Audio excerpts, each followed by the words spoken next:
Audio Jungle.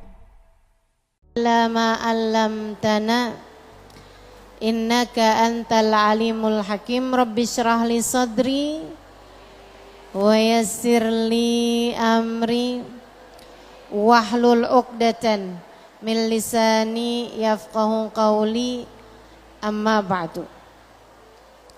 Alhamdulillah, sama-sama kita hormati, kita muliakan Muslimat Al-Muhajirin Masjid Jami' Al-Azhar Jakapermai dan seluruh pengurus-pengurusnya. Kita doakan semoga semua yang telah terlibat hingga terlaksananya acara ini semoga senantiasa dalam keberkahan, dipanjangkan umurnya, disehatkan badannya, dimudahkan urusannya, dikabulkan hajatnya, semakin bahagia dunia akhiratnya. Segenap syarifah, segenap pimpinan-pimpinan pondok pesantren, pimpinan-pimpinan majelis ta'lim dan para ustadzah yang mudah-mudahan semuanya dimuliakan Allah dan selalu dalam keberkahan.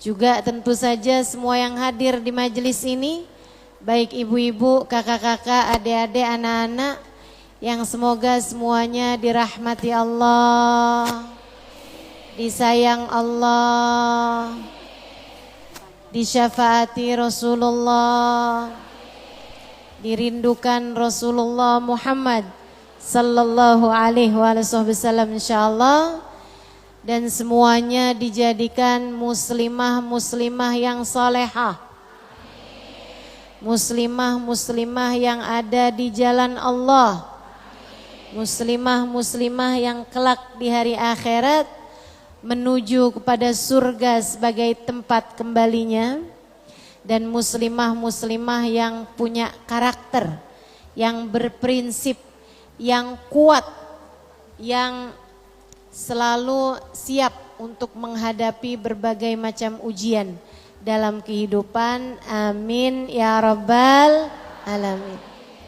Karena temanya gitu tuh, menjadi wanita yang solehah dan berkarakter.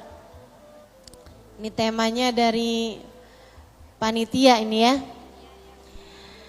Yuk kita bahas gimana caranya biar kita jadi wanita yang solehah dan berkarakter. Berkarakter maksudnya berprinsip, kuat untuk memegang kebenaran-kebenaran dan selalu berada dalam kebaikan-kebaikan. Teman-teman sekalian saya muliakan, apa itu solehah? Solehah itu dari kata-kata soluha yasluhu, salahan, soluha yasluhu salahan. Artinya adalah pas, artinya adalah pantas. Misalnya saya bilang, hal yasluh hadzal hijab li, apakah kerudung ini cocok buat saya?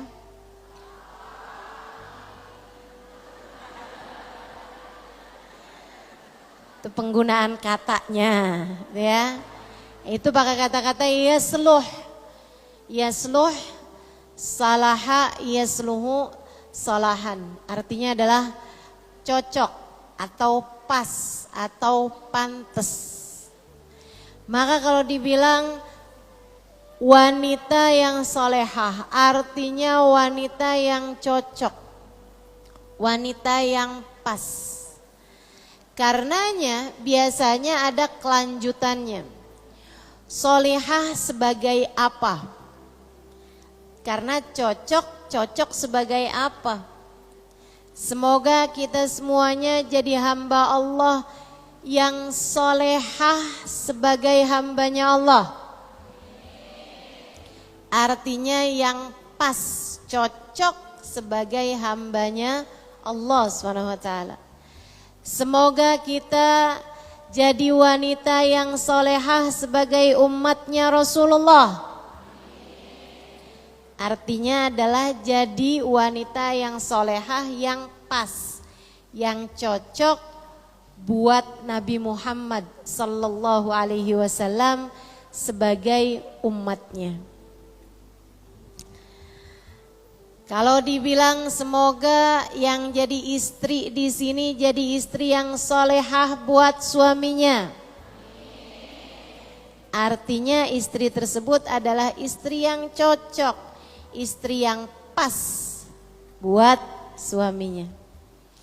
Semoga yang jadi ibu di sini jadi ibu yang solehah buat anak-anaknya.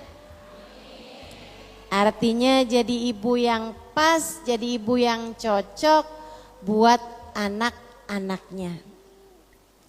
Itu arti kata solehah. Saudaraku sekalian yang saya muliakan, Allah Maha Agung.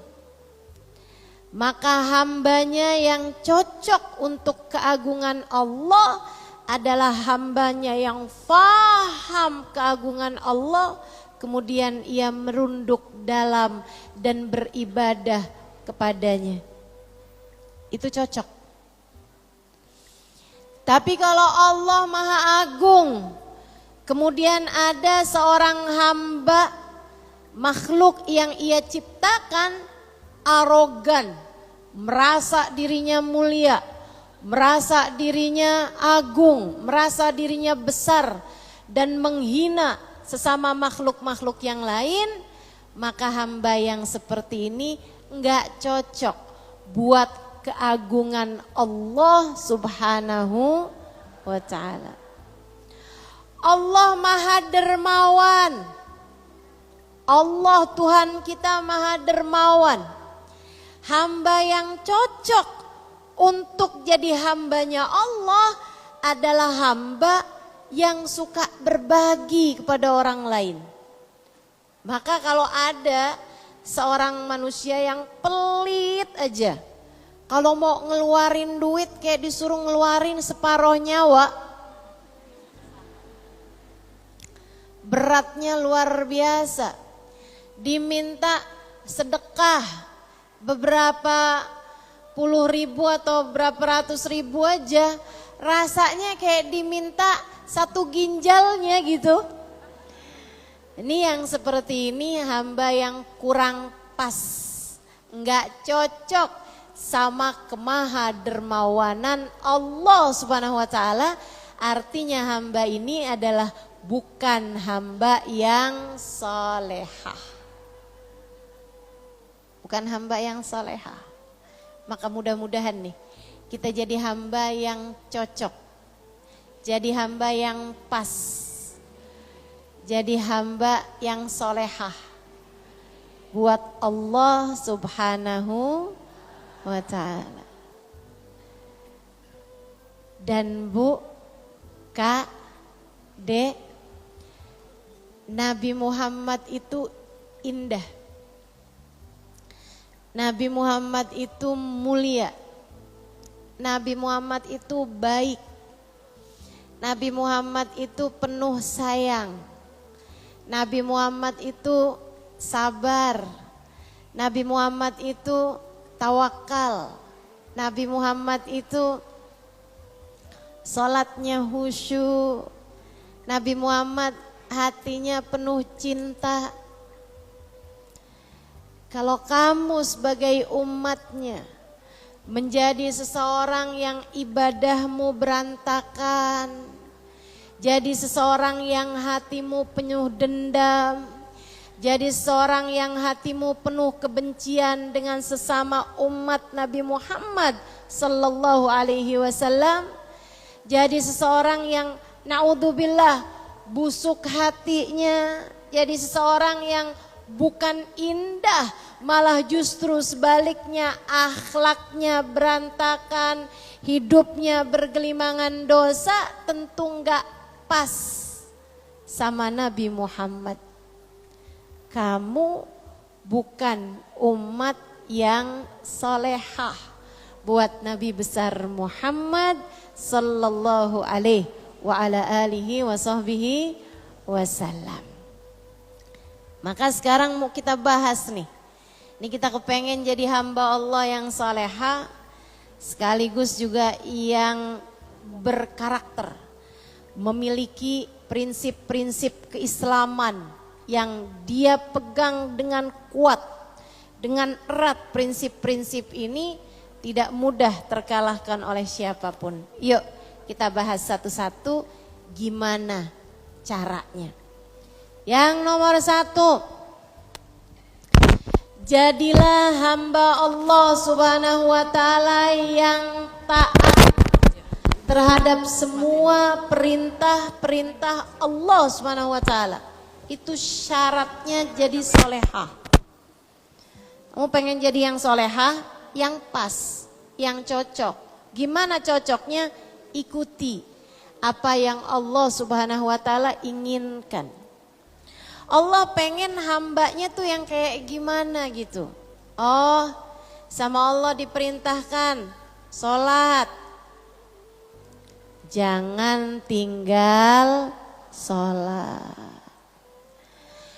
Saya solehah kok, cuman saya nggak sholat. Iya, kamu namanya nggak solehah. Ya saya memang urusan sholat sih saya nggak solehah ya, tapi saya urusan-urusan yang lain saya solehah. Ya kalau kamu nggak sholat berarti kamu tidak melaksanakan perintah Allah, maka berarti kamu belum menjadi hamba Allah yang solehah. Laksanakan perintah Allah, itu syarat mutlak untuk menjadi hamba yang cocok buat Allah Subhanahu wa ta'ala Tuhanmu. Laksanakan perintah Allah Subhanahu wa ta'ala. Enggak usah cari-cari pembenaran. Enggak usah sok-sok kreatif sama aturan-aturan Allah Subhanahu wa ta'ala. Dulu kan ya, sholat itu memang 5 waktu.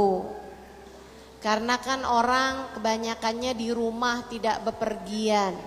Sekarang nih kan orang banyaknya bepergian, kayak saya kerja dari pagi sampai sore, habis itu pulang malam hari. Kayaknya buat saya nih sholat ini cocoknya saya kumpulin aja dari subuh, duhur, asar, maghrib, isya sebelum tidur. Yang cocok buat saya yang kayak begitu, enggak ada. Kamu gak bisa solehah dengan mengikuti hawa nafsumu. Kamu baru bisa jadi hamba Allah yang solehah jika mengikuti aturan dan maunya Allah Subhanahu wa ta'ala. Sayyidina Ali bin Abi Thalib salah satu doanya, Allahumma ij'alni kama turid wala taj'alni kama urid. Ya Allah, jadikanlah saya hamba seperti yang Engkau inginkan. Jangan jadikan saya hamba seperti yang saya inginkan. Jangan ya Allah. Jangan biarkan saya menjadi seperti yang saya mau. Jadikan saya saja seperti yang Engkau mau. Kau pengennya punya hamba yang kayak gimana? Jadikan saya yang kayak gitu ya Allah. Jangan jadikan saya seperti yang saya mau. Itu doanya Sayyidina Ali bin Abi Thalib. Tapi itu doa yang kalau dipikir-pikir agak cukup berat itu ya. Kita kadang-kadang kan kita maunya kita kaya. Betul nggak? Kita maunya kita dicinta, dipuja. Padahal menurut Allah kadang-kadang kamu miskin lebih baik. Kadang-kadang menurut Allah kamu dibenci orang lebih baik. Kita nggak tahu gitu. Yang mana yang lebih baik buat kita. Karenanya semoga Allah menjadikan kita hambanya yang solehah. Tapi dengan jalan-jalan yang menyenangkan insya Allah. Amin. Ya Rabbal Alamin. Taat ketika diperintah. Ibu-ibu, teman-teman, saudariku sekalian yang saya muliakan. Kalau kamu bilang, tapi kenapa ya Ustazah taat itu berat? Enggak, taat enggak berat. Ini cuman masalah kebiasaan aja. Adik-adik, ibu-ibu, kakak-kakak, saudariku sekalian yang saya muliakan, ini cuman masalah kebiasaan kok. Kalau dihitung-hitung antara sholat 4 rakaat sama keliling pasar 1 jam, beratan mana? Capean mana? Lebih buat keringet yang mana? Lebih melelahkan yang mana? Tapi kok kenapa kita ngerasanya lebih beratan yang kita sholat ya, apalagi tahajud bangun malam. Kenapa begitu? Sekali lagi cuman masalah kebiasaan dan kesenangan. Karenanya ada ulama-ulama kita, ada orang-orang salehah di atas kita yang menjadikan kebiasaan dan kesenangan mereka dalam taat pada Allah. Baginda kita Nabi besar Muhammad nomor satunya yang telah mengatakan waju'ilat qurratu aini fis shalah, dijadikan hobiku dalam hidup, kesenanganku dalam hidup, hal yang paling menenteramkan hatiku dalam hidup as-shalah adalah mengerjakan sholat. Nabi Muhammad itu istirahatnya sholat. Nabi Muhammad itu apa tuh istilahnya orang zaman sekarang, me time. Kan begitu ya? Waktu saya nih sekarang, saya mau menikmati waktu saya. Kamu ngapain? Shopping? Scroll TikTok? Nonton? Saudariku sekalian yang saya muliakan, Nabi Muhammad mengatakan waju'ilat qurratu aini fi shalah, dijadikan hobiku dalam hidup adalah mengerjakan sholat. Karena idza faza'ahu amrun aladza ila shalah. Nabi apabila dikejutkan dengan berita-berita buruk, Nabi Muhammad segera menuju kepada sholat. Pengistirahatan hati, relaksasi.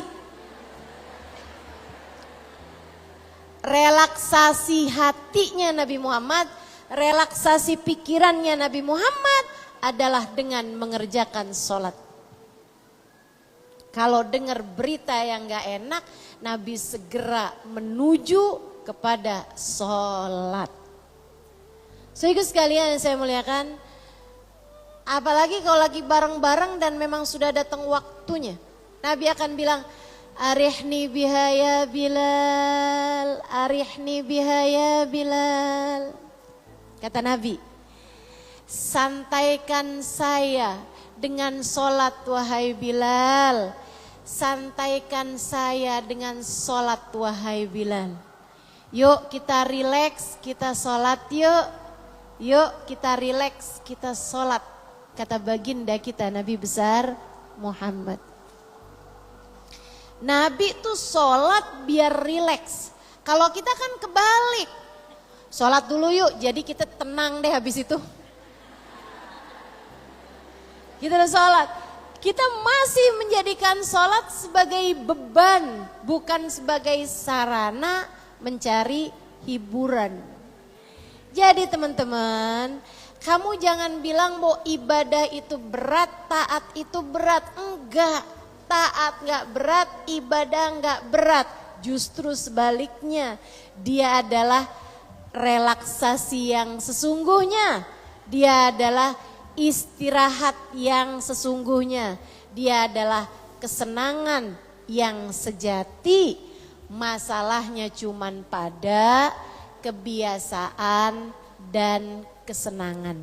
Kita belajar buat bisa menyenangi sholat, mencintai sholat. Sehingga mudah-mudahan Allah jadikan sholat sebagai hiburan dalam kehidupan kita. Saya pernah ketemu orang sepanjang malam sholat. Panjang malam sholat. Saya sampai bilang, andai saya nggak lihat dengan mata kepala saya sendiri, saya mungkin nggak percaya. Kalau dibilang bahwa di atas muka bumi ini, di zaman ini ada orang yang sepanjang malamnya mengerjakan sholat. Kamu pernah lihat? Enggak. Enggak pernah lihat kan? Saya pernah. Waktu haji, saya haji tahun 2000. Usia saya waktu itu 20 tahun. Jadi saya haji muda ini ya.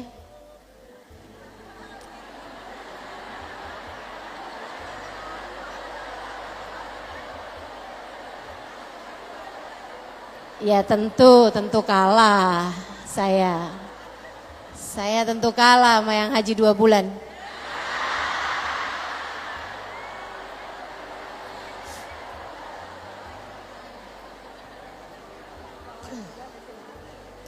Saya berangkat dari Yaman hajinya. Ketika saya jadi santri dari guru saya Sayyidil Habib Umar bin Hafiz. Berangkat haji naik pesawat hanya ya 2 jam segitu aja lah terbangnya, nggak lama udah nyampe aja ke Mekah. Waktunya mengerjakan ibadah haji, kami rombongan kemudian masuk ke area Mina. Sebelahan saya di dalam tenda sama seorang perempuan, tendanya pisah laki-laki dengan perempuan di Mina. Dan tendanya besar, muat sekitar 200-an orang. Di dalam tenda itu saya sebelahan sama ada perempuan tua. Sebenarnya dari sejak naik bis dari Mekah menuju ke Mina itu saya udah sebelahan sama perempuan ini. Tapi ya saya biasa-biasa aja gitu. Karena kan kita tuh kadang-kadang nggak pinter buat bisa nyari berlian-berlian. Kita kadang-kadang nih mata kita ini belum bercahaya dengan cahaya yang sesungguhnya. Cahaya yang sesungguhnya tuh bisa ngelihat berlian-berlian yang ada di antara hamba-hambanya Allah. Saya belum punya.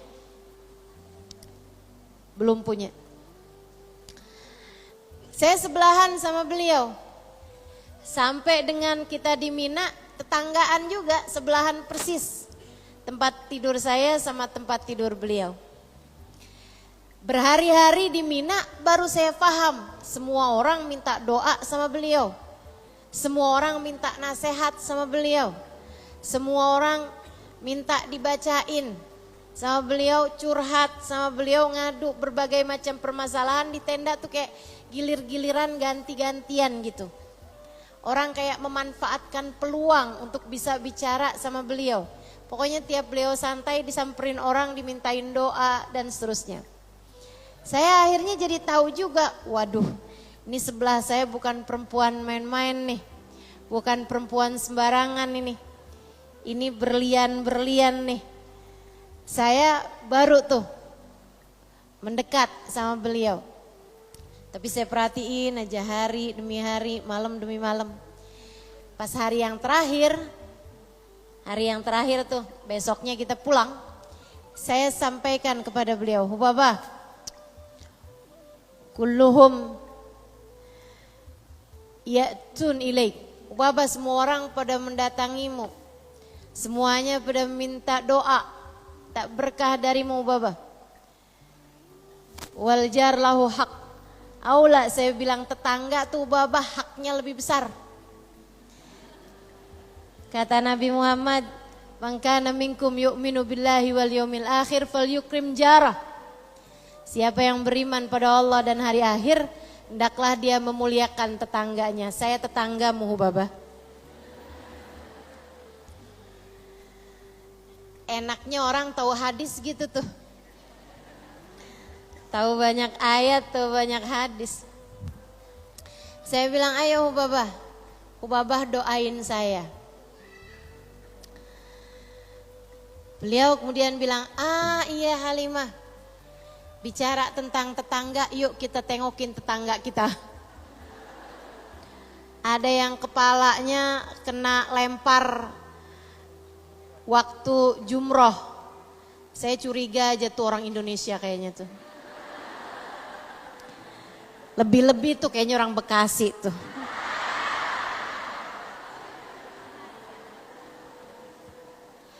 Yang waktu sebelum haji suka dibilangin sama ustadznya, lempar jumroh, lempar setan.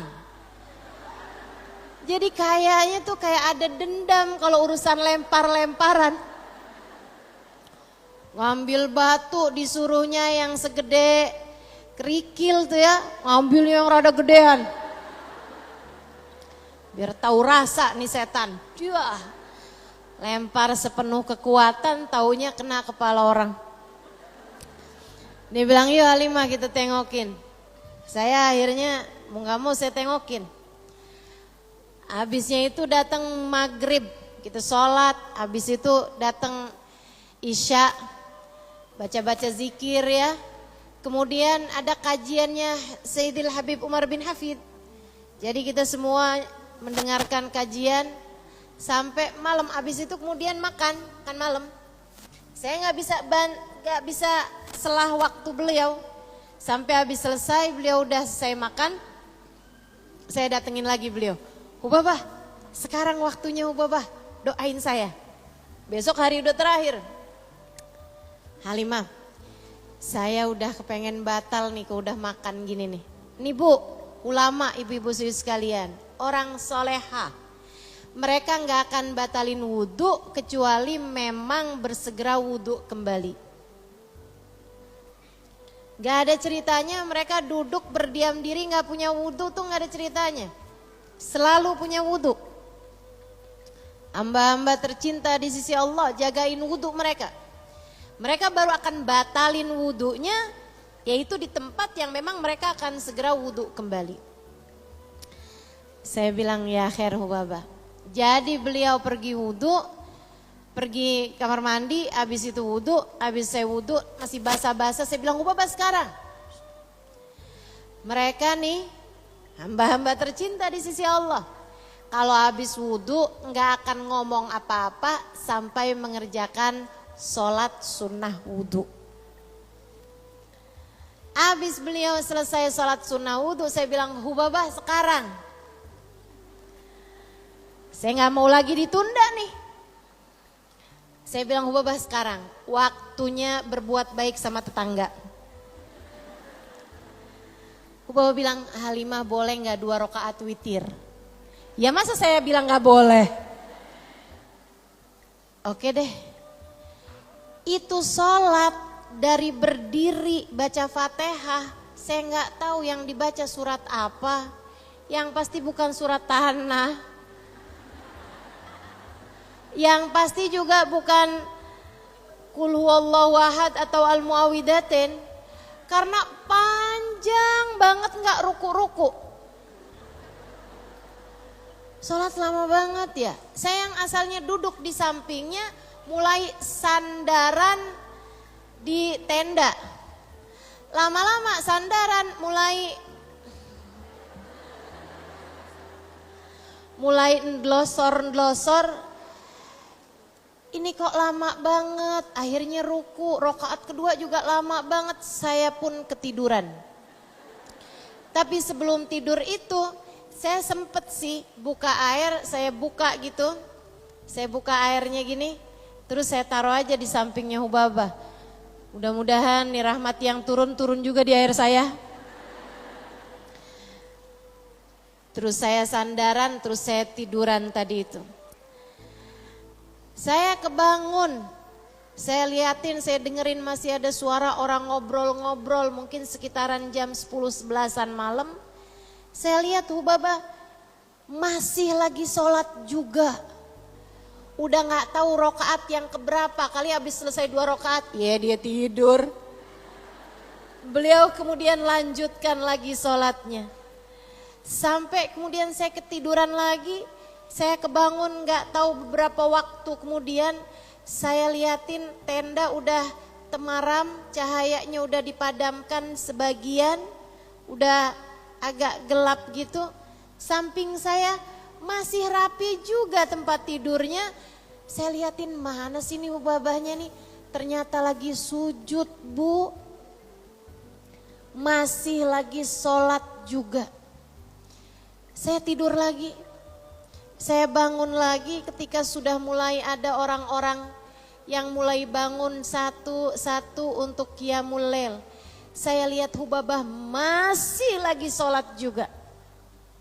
Saya ketiduran lagi, saya kemudian terbangun kayak ketika zikiran sebelum subuh mulai dikumandangkan dari tenda sebelah. Saya pun terbangun untuk wudhu kali ini, untuk sholat tahajud kali ini. Dan saya lihat Hubabah masih sedang sholat juga. Saya sampai sekarang masih ingat raut wajah beliau yang saya lihat dalam temaram tenda kala itu. Beliau mengerjakan sholat dengan bibir yang tersungging senyuman, dengan air mata penuh syukur yang berlelehan, dengan wajah yang sangat menikmati saat-saat intim antara dia dengan Allah Subhanahu wa Ta'ala Tuhannya. Merekalah hamba-hamba yang paling solehah. Merekalah hamba-hamba yang paling pantas buat Allah Subhanahu wa Ta'ala. Merekalah orang-orang yang sangat pantas Allah berkata kepada mereka, ya ayyatuhan nafsul mutmainnah irji'i ila rabbiki radiyatan mardiyah fadkhuli fi ibadi wadkhuli jannati. Wahai pemilik jiwa yang tenang, wahai pemilik hati yang damai, saatmu kembali kepada Allah Tuhanmu, kamu cinta padanya dan dia pun cinta padamu. Masuklah ke dalam golongan hamba-hamba tercinta di sisiku, masuklah ke dalam surgaku. Yang kayak beginian masuk surga kan pantas. Yang kayak kamu dibangunin subuh aja masih berat banget, pantas? Enggak. Yang kayak kamu yang kunutnya suka dijemur karena bangun di saat matahari sudah terbit, kamu baru kelagapan, kemudian kamu segera mengerjakan sholat subuhmu. Bukankah enggak pantas jadi hamba Allah Subhanahu wa Ta'ala? Mudah-mudahan Allah solehahkan kita, amin. Mudah-mudahan Allah solehahkan kita, amin. Karena teman-teman, ibadah itu buat hamba-hamba tercinta di sisi Allah adalah sebuah kesenangan. Namun buat orang-orang macam kita, ibadah ini masihlah harus memaksakan diri. Ibadah itu pada akhirnya adalah kesenangan, kebahagiaan.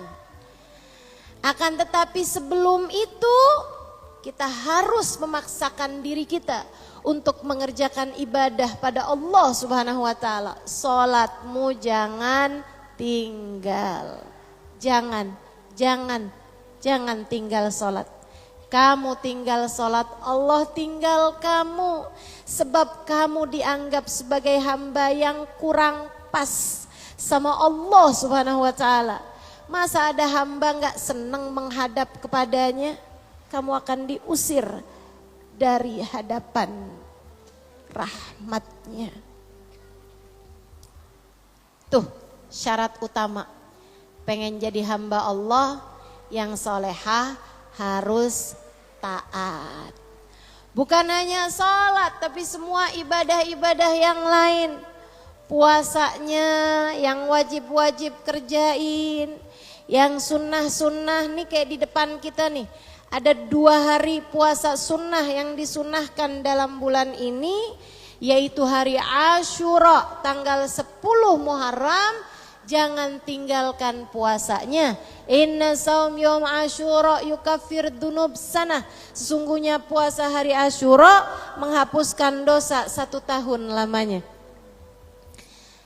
Dan yang kedua hari Tasu'a tanggal 9 Muharram. Yang kata Nabi Muhammad, lau adraktus sanatil atiyah. Lau adraktu sanatil qadimah lasumtu ma'al Asyura at-Tasu'a. Kalau umur saya nyampe, andai umur saya nyampe tahun depan, saya akan berpuasa bersama tanggal 10, tanggal 9-nya juga. Tanggal 9 jatuhnya hari Selasa. Tanggal 10 jatuhnya hari Rabu. Dipuasain insya Allah. Ustazah masih punya utang puasa Ramadan. Gimana nih puasa? Puasa hari Tasu'a, puasa hari Asyura, niat mengqadha puasa bulan Ramadan. Nawaitu shauma ghadin an qada'i fardhi syahri Ramadan wa an shaumi yaumi Asyura lillahi ta'ala. Gitu ya. Ya Allah, saya niat puasa besok hari untuk mengqadha puasa Ramadan saya kemarin di saat hari-hari saya menstruasi. Ya Allah, dan saya juga niat puasa besok untuk memuasain puasa hari Asyura. Insya Allah, menurut pendapat Imam Nawawi dan menurut pendapat para imam-imam yang lain, banyak yang mengatakan kalau puasa wajib dijatuhkan pada hari-hari yang disunnahkan puasa, puasa wajibmu terbayar dan kamu ikut dapat pahala puasa sunnah tersebut. Insya Allah. Saudaraku sekalian, saya muliakan, ketaatan-ketaatan yang lain jangan ditinggal. Jangan ditinggal. Kemudian yang kedua syaratnya, kalau kamu pengen jadi hamba Allah yang solehah, tinggalin dosa, tinggalin dosa. Kata Nabi Muhammad alaihi salatu wassalam, ittaqil maharim takun abadan nas. Jauhi dosa, kamu akan jadi hamba Allah yang paling soleh. Pengen jadi hamba Allah yang soleh, yang solehah, tinggalkan dosa-dosa. Tapi gimana ya Ustazah? Kenapa yang haram-haram ini enak loh Ustazah? Emang iya? Iya. Itu karena hawa nafsu kita. Padahal aslinya enggak gitu. Katanya Sayyidina Ibnu Abbas alaihi ridwanallah. Beliau mengatakan, kalau kamu kelelahan mengerjakan taat, lelahmu akan hilang, pahala taatnya akan kekal. Kalau kamu seneng ketika ngerjain dosa, senengnya bakal hilang, tapi dosanya akan terus tersisa. Tuh, menurut para ulama, kesenangan yang kamu dapatkan saat mengerjakan dosa itu hakikatnya bukan kesenangan sejati. Kata guru saya Habib Umar, itu tuh kayak nyiramin parfum ke atas bangkainya tikus. Ini ada tempat nih bau bangkai, ada tikus di situ. Gimana caranya nih biar bau bangkai tikusnya itu hilang? Oh, siramin parfum. Disiraminlah parfum. Ibu-ibu sekalian, bau parfumnya bentaran lagi juga hilang. Habisnya itu bau wangi atau bau busuk? Bau busuk karena bangkainya nggak pergi. Demikian pula dengan kalau kamu lagi sumpek hati, kemudian kamu bilang, saya mau bikin dosa. Saya mau pacaran. Teh adik-adik jomblo nih. Sumpek banget hati saya mau pacaran. Pacaran sampai kebablasan, nauzubillah. Nauzubillah. Sampai terjerumus kepada zina. Senang saat itu. Rasanya kayak berbunga-bunga. Apalagi si cowok itu bilang, nggak ada perempuan yang menarik selain dirimu. Yang lain kayaknya mendorong nih ya. Kayak tulisan di pintunya Indomaret, tarik mendorong. Dunia hanya milik kita berdua.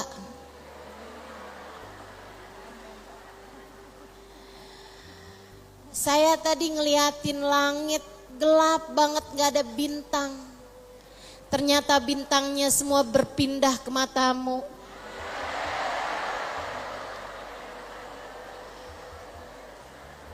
Kamu merasa berbunga-bunga. Kamu merasa kayak lagi ada di surga. Sampai kamu mau melakukan perbuatan haram berzina. Saudariku sekalian yang saya muliakan, senangnya bentar, senangnya sebentar. Dek, senangnya sebentar, susahnya lama. Itu baru dunia, belum lagi susahmu di akhirat nanti. Karenanya atas nama cinta saya sampaikan padamu, tinggalkanlah perbuatan-perbuatan dosa. Nggak akan bikin apa-apa selain kesumpekan hatimu.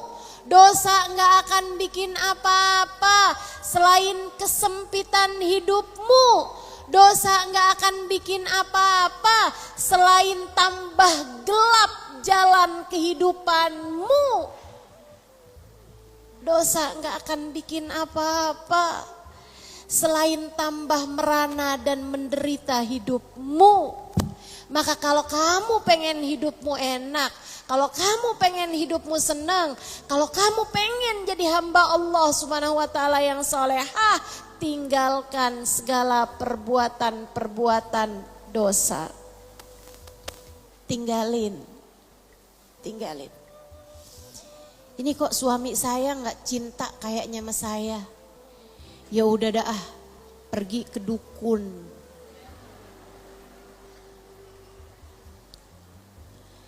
Cinta ditolak.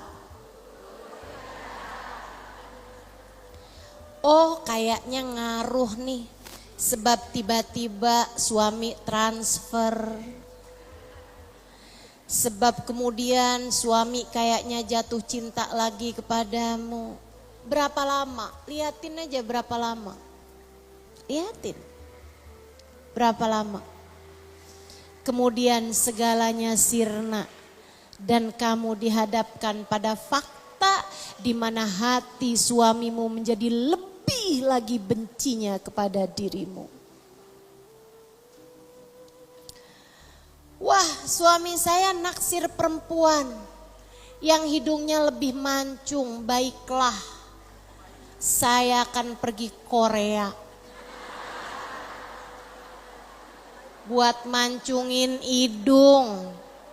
Sampai pulang-pulang jangankan suaminya, dirinya sendiri aja pangling.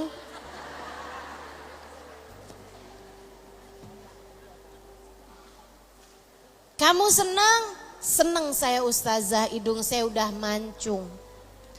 Berapa lama kamu senengnya? Cobain, liatin. Berapa lama kamu senengnya? Sebulan? 2 bulan? 3 bulan? Kemudian apakah hati suamimu kembali kepadamu? Saudariku sekalian, ingat, hati suamimu bahkan tidak berada dalam kendalinya sendiri. hati berada dalam pengendali muqallibal qulub, sang pengendali hati, namanya Allah subhanahu wa ta'ala jalla jalaluhu wa ta'ala azamatu. Kamu kalau kepengen hati suamimu menghadap kepada dirimu, kamu kalau kepengen hati anak-anak menyayangi mencintaimu, gampang.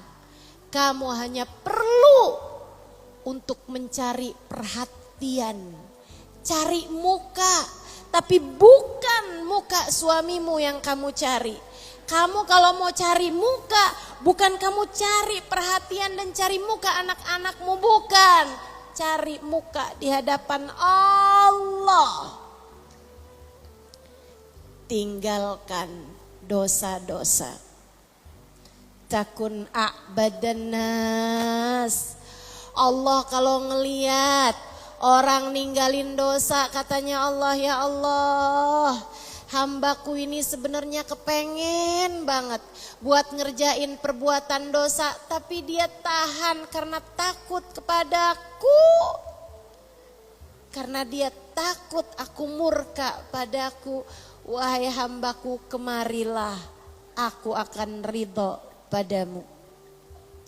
Saudaraku sekalian, dalam hadis Nabi Muhammad SAW mengatakan, Innan nadar sahmun masmum min sihamil iblisil marjum. Sesungguhnya memandang kepada yang bukan mahramnya, memandang kepada laki-laki dengan perasaan penuh rasa suka, penuh rasa syahwat, penuh keinginan. Cakep banget, ya ampun. Kamu pacaran misalnya, atau kamu sudah punya pasangan tapi kamu tertarik dengan lelaki yang lain misalnya. Kamu pandang laki-laki yang kamu sukai tersebut dengan hati menggebu-gebu, dengan mata berbinar-binar karena rasa suka kepada dirinya. Kata Nabi Muhammad alaihissalam, itu adalah anak panah beracun yang dibidikkan oleh iblis kepadamu. Allah kemudian berfirman, kata Nabi Muhammad, Man tarakaha makhafatan minni abdaltuhu imanan yajid halawatuhu fi qalbih. Apabila hambaku menahan diri dari memandang sesuatu yang diharamkan karena takut kepadaku, aku akan menggantikan untuknya nikmatnya iman, manisnya iman yang dia akan rasakan di dalam hatinya. Jadi dek, jangan sampai kamu menjalin hubungan dengan yang haram bagimu, membuatmu terhalang dari cinta Allah Subhanahu wa ta'ala yang mungkin untuk kamu dapatkan. Yuk belajar jadi hamba Allah yang solehah. Tinggalkan dosa-dosa.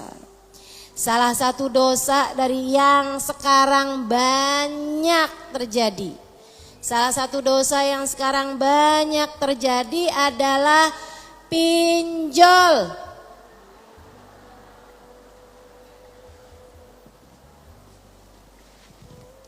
Pinjol ama judi online. Kabarnya banyak emak-emak juga pada main slot.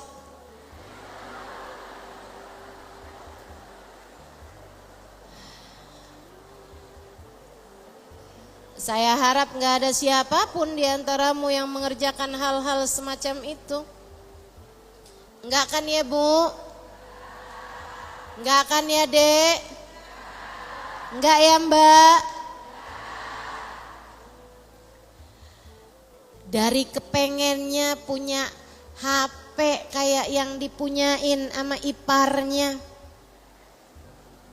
sampai kemudian dia pinjem uang di pinjaman online, habis itu enggak bisa bayar, habis itu ada muncul iklan untuk judi, dia pun kemudian masukkan uang dengan pinjaman online, dia judikan, Akhirnya kemudian malah habis-habisan. Hati-hati, riba pinjaman online itu ibu-ibu sekalian, pinjaman yang punya riba, yang ada ribanya, ada bunganya. Kata Nabi Muhammad, la'anallah akilur riba wa mukilah wa katibah wa syahidah. Allah Subhanahu wa taala melaknat orang yang makan uang riba, yang dikasih makan uang riba, yang pinjem sama yang minjemin, sama-sama dilaknat Allah Subhanahu wa taala. Wa katibah, bahkan yang nulis adminnya dilaknat Allah Subhanahu wa taala. Wa syahidah, bahkan yang jadi saksi-saksinya ikut dilaknat oleh Allah Subhanahu wa taala. Hati-hati sama riba, Bu. Hati-hati sama riba, Dek. Jangan dekat-dekat sama riba. Kamu pengen jadi hamba yang solehah, tinggalkan riba. Tinggalkan hutang-hutang yang berbunga. Ustazah, kalau nggak utang, kapan ceritanya saya bisa punya motor? Ya nggak usah punya motor. Ustazah, kalau saya nggak pinjem, gimana ceritanya saya punya iPhone yang terbaru? Ya nggak usah punya. Gimana ceritanya saya punya panci yang kayak dipunyain teman saya? Ya nggak usah punya.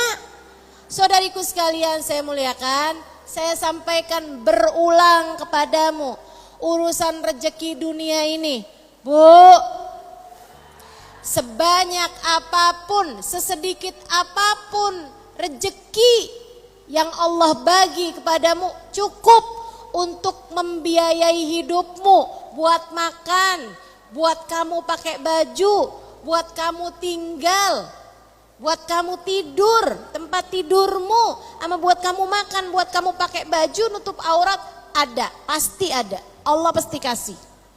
Sesedikit apapun yang Allah kasih kepadamu cukup untuk membiayai hidupmu. Namun sebanyak apapun rezeki yang Allah kasih padamu, gak bakalan cukup untuk membiayai gaya hidupmu. Maka kalau pengen hidup tenang, pengen jadi hamba Allah yang solehah, jangan banyak gaya. Jelas?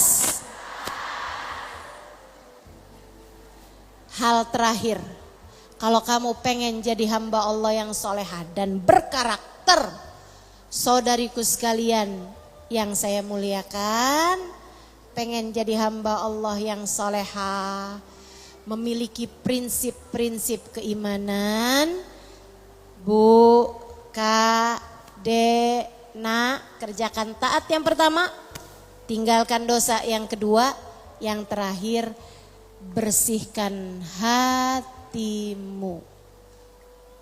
Bersih hati. Al-madar kullal madar fi salahil gulub. Kata guru saya Sayyidil Habib Umar bin Hafid, masalah, segala masalah, semua hal urusannya ada pada bersihnya hati. Orang yang hatinya bersih, ibadah sedikit aja jadi bagus dan diterima sama Allah. Tapi orang kalau hatinya rusak, ibadah banyak enggak terlalu bermanfaat. Orang kalau hatinya bersih, ilmu sedikit bisa jadi begitu indah. Tapi orang kalau hatinya kotor, ilmu banyak pun menjadi sia-sia belaka. Bu, kamu pengen jadi orang hamba Allah yang salehah, Allah udah bilang, yauma la yanfa' mal wala banun illa man atallaha biqalbin salim. Dengan lisan Sayyidina Ibrahim Al-Khalil, Allah sampaikan dalam Al-Quran, di akhirat nanti yauma la yanfa' mal wala banun. Ucapannya Nabi Allah Ibrahim, Rabbi la tukhzini yawma yub'atsun yawma la yanfa' mal wala banun illa man atallaha biqalbin salim. Kata Nabi Ibrahim, ya Allah, jangan pernah kecewakan aku di hari akhirat nanti, pada hari di mana tidak bermanfaat orang bawa anak, tidak bermanfaat orang bawa harta, yang bermanfaat adalah orang yang datang pada Allah dengan bawa hati yang bersih, dengan bawa hati yang selamat. Bu, yang manfaat bahkan bukan orang yang bawa ibadah yang banyak. Yang manfaat bahkan bukan orang yang bawa ilmu yang banyak. Apalagi harta yang banyak, apalagi pengikut yang banyak, apalagi anak yang banyak, apalagi followers yang banyak. Enggak manfaat. Enggak manfaat. Yang manfaat adalah orang yang datang pada Allah dengan bawa hati yang selamat. Allah kayak lagi mau bilang, yang paling aku inginkan darimu adalah hatimu.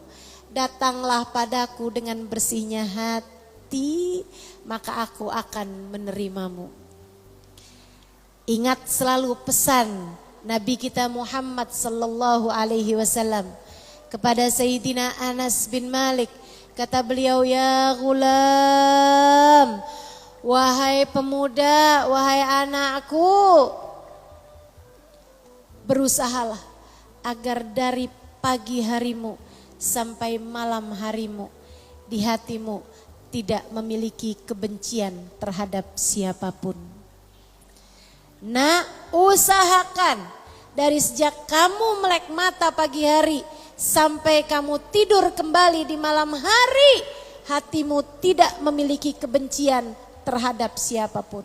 Usahakanlah hal itu agar itu menjadi sebab keberhasilan kita, kekuatan kita, diterimanya kita di sisi Allah Subhanahu wa taala jalla jalaluhu wa ta'ala azamatuh. Maka yuk kita belajar untuk menerapkan ketiga hal tersebut.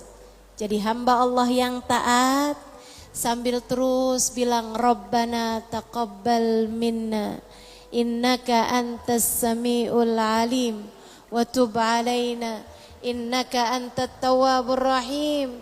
Ya Allah, terimalah apa yang sudah kami lakukan dari kebaikan ini ya Allah. Sebab kebaikan sebesar apapun gak ada manfaatnya kalau gak diterima sama Allah. Tapi sebaliknya, kebaikan sekecil apapun jika diterima Allah Subhanahu wa taala akan sangat besar manfaatnya bagi diri kita semuanya. Kerjakan taat. Kerjakan taat. Yang kedua, tinggalkan dosa. Walaupun kelihatannya manis kayak apapun, tinggalin dosa. Tinggalin dosa. Kelihatannya manis kayak apapun, tinggalin dosa. Tinggalin dosa. Kemudian yang ketiganya, bersihkan hati.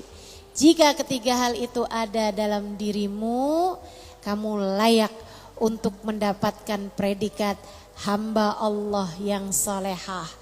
Dan kamu sudah memiliki prinsip-prinsip sebagai hamba Allah Subhanahu wa taala yang salehah.